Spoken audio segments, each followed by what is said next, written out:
Okay, here we are with New Zealand-based Bridget Doran, based in Hamilton, who I'm really excited will be participating in the growing global walkability correspondence network as a New Zealand correspondent. It would be great. You're the first person I have contact with in New Zealand. And also I will really welcome your expertise because you're a researcher for transport for disabled people and more inclusive mobility. This is expertise so desperately needed across the world, but also within the network that we're developing will be really valuable. So I just wanted to record this little clip and learn more about your background and share it. So basically starting off with, yeah, who you are and the work you do. Thanks, Annika. Really nice to be here, to be talking with you. I work on sustainable transport, really. The organisation that I work for, Emma Cagney, focuses on transport that does good.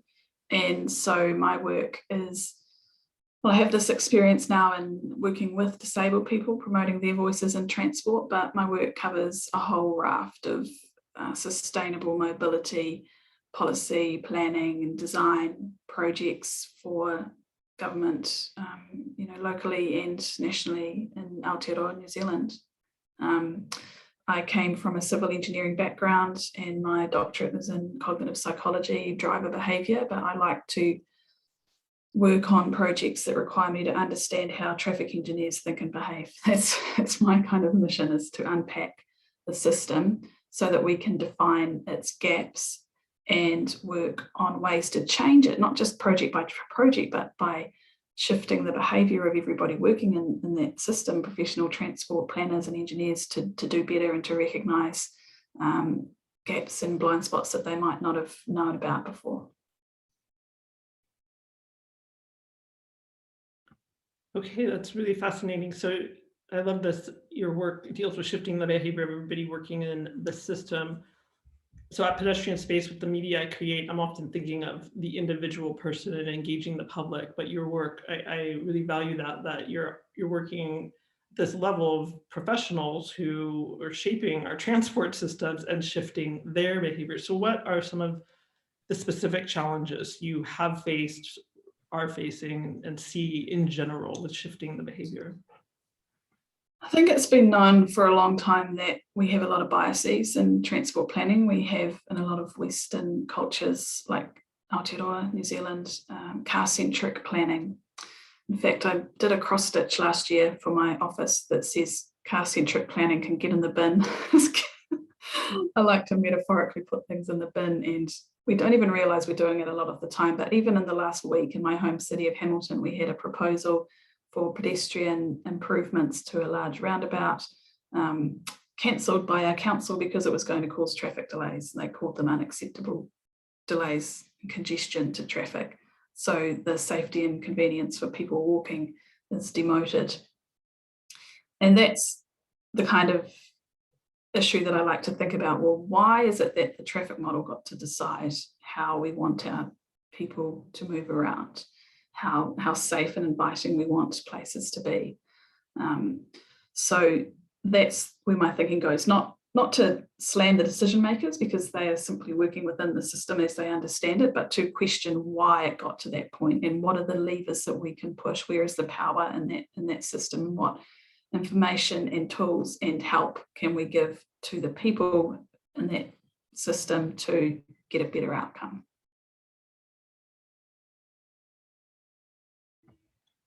Okay, and your location, does it impact your work in any way, or being a New Zealander? I mean, obviously, I assume you're working with local systems, but how does your location, perhaps Hamilton specifically or New Zealand broadly, impact your work or your perspective? I think the advantage of being in Hamilton and in New Zealand is its size. It's kind of small but perfectly formed. We're kind of a microcosm of a Western culture. We have 5 million people in total in the country. Hamilton has 140,000 or so, but we have a university where I live. We have all levels of government represented here. We have people who know each other all through that system. So you can talk about these system level changes and not be swamped by bureaucracy or red tape or process, because everybody knows everybody. I've been to our parliament and met with our Minister of Transport, and I have really good connections with local disabled people in my own neighbourhood.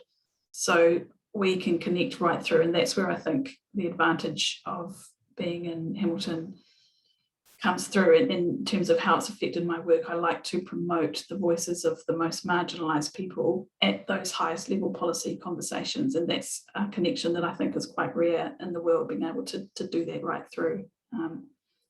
And I think New Zealand culture as well, we have a really low ratio of power to people. I've heard some rankings that say we're amongst the lowest in the world. In other words, if the Prime Minister, Jacinda Ardern, were to rock up for a coffee at a local cafe, you'd just say, oh, g'day, and she'd have a talk to you. And there's not this daunting gap between people who have supposed power and people who don't in New Zealand. So that helps come through in my work, where I have been able to bring disabled people in as paid consultants on a lot of transport projects, because they have expertise in their own right, and that can be very powerful in creating change, I think.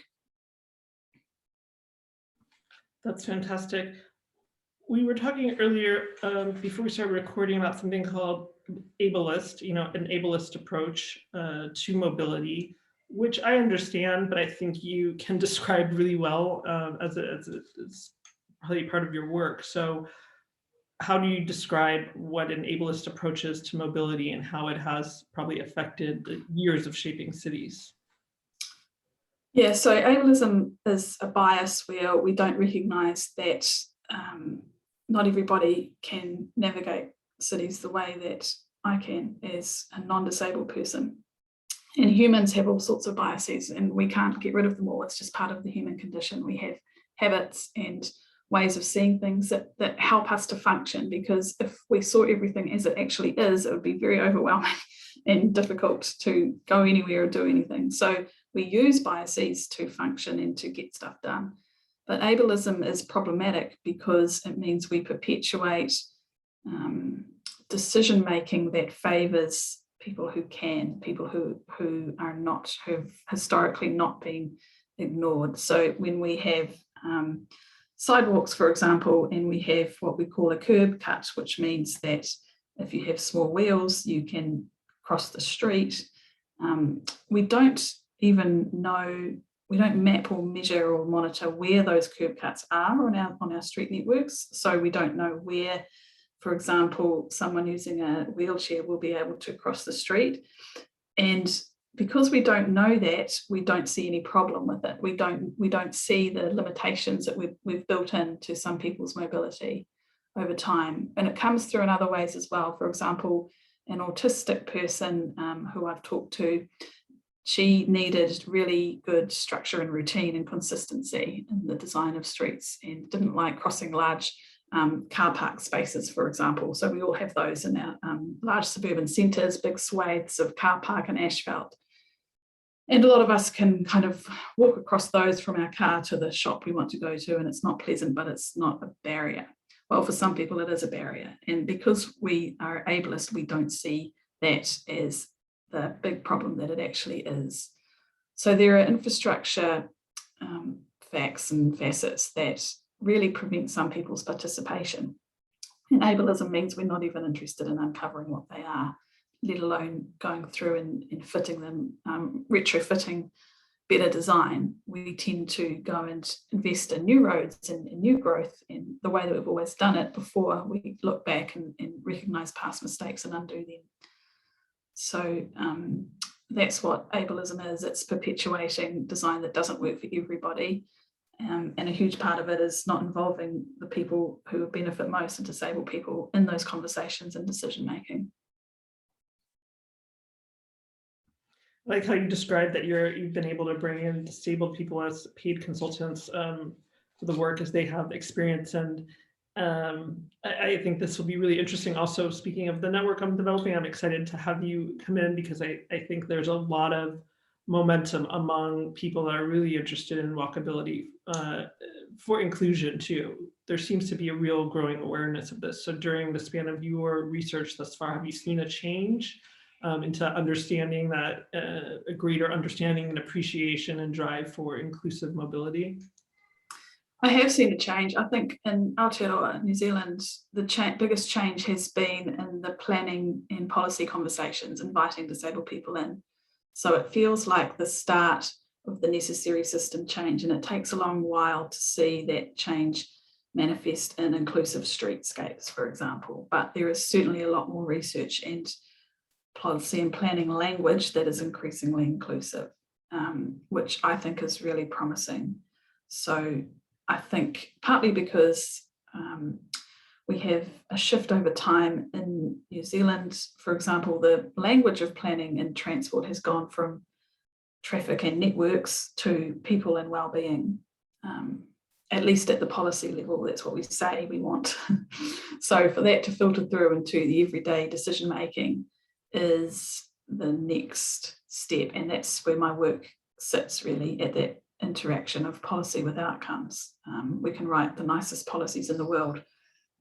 We have Vision Zero, for example, in a lot of cities, jurisdictions that say we don't want any death from our streets. But if we don't understand the tools and habits of the transport engineers and planners working in that system, then changing the words on a policy makes no difference. So that's what I'm most interested in, is unpicking that so that we can shift the whole industry with us. Okay, and just a couple of last questions. This was just kind of a brief introduction, but one of my final questions, I have two more questions. The why, so the why behind what you do. What motivates you to do this work? What led you into it? And sort of, you know, what keeps driving you forward with this work? I think there are two aspects to that. One is the technical challenge. I like recognizing system failures that perhaps other people don't see, and the lack of inclusive approaches to transport planning is huge. It's a huge glaring gap in my mind, and so I like tackling that from a technical kind of merging engineering and psychology, which is my background. Why is it like this? And then of course the engineering practical bit is, okay, so what do we do about it? Not just psychology sitting there questioning why and daydreaming, but okay, that's something that we need to work out. Meanwhile, let's get it better.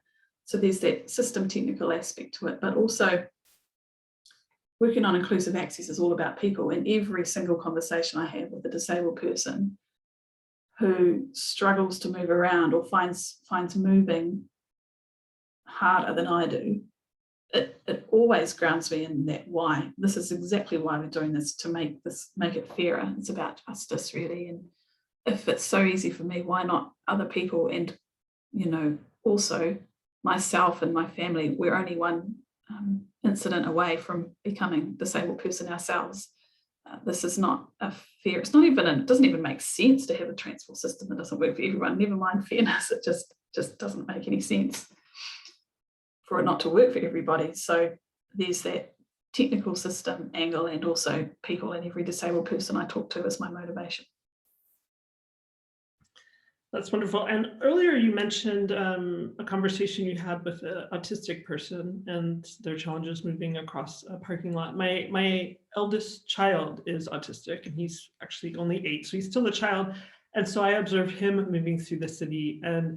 And a lot of times when I think of inclusion, I think when many of us think about universal access, I mean, obviously immediately think of wheelchairs, people with walkers, but there's this whole other area. There's many people that have various conditions or issues that are fairly invisible to, you know, Sure.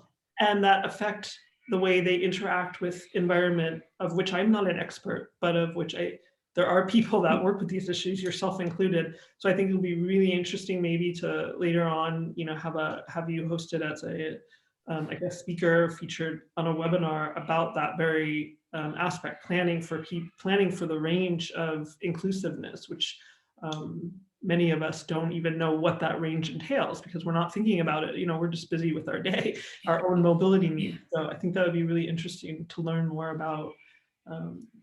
Yeah, I'm just before, in fact, I've got it on my other screen. There's a post I saw on LinkedIn about, did you know only 8% of disabled people use a wheelchair, yet it still remains the most recognised symbol for disabled people. Then it talks about epilepsy and anxiety and Crohn's disease and chronic pain and all of these other challenges that are part of being human.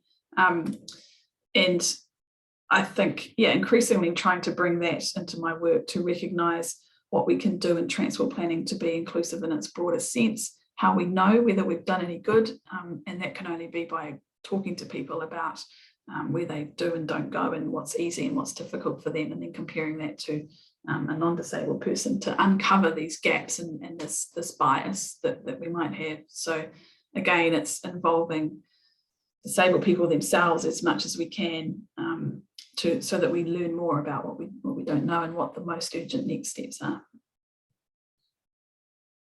There's so much more to be said on that. I have a feeling, so we'll have to circle back on that. I want to end on one special note. I met you, like many people meet these days, on LinkedIn initially, and recently you put up a post about mahi. I believe that's the way you pronounce it.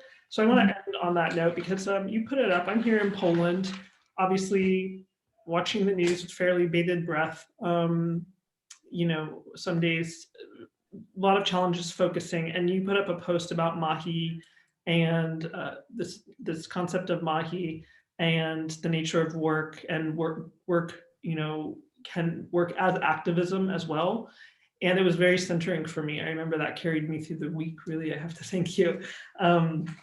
So I was wondering if you could share about this concept of mahi. As I understand, it's an Indigenous term, but if you could just share about that to close out, that would be wonderful. Yeah, sure. Mahi, I'm not an expert in Te Reo Māori, which is the language of the Indigenous Māori people of New Zealand, but there is an increasing embracing of Te Reo in New Zealand. There are a lot of Māori words that most people in New Zealand would understand. Mahi is one of them. It means work. Mahi aroha means meaningful work. Aroha means love. So mahi aroha is work done with love.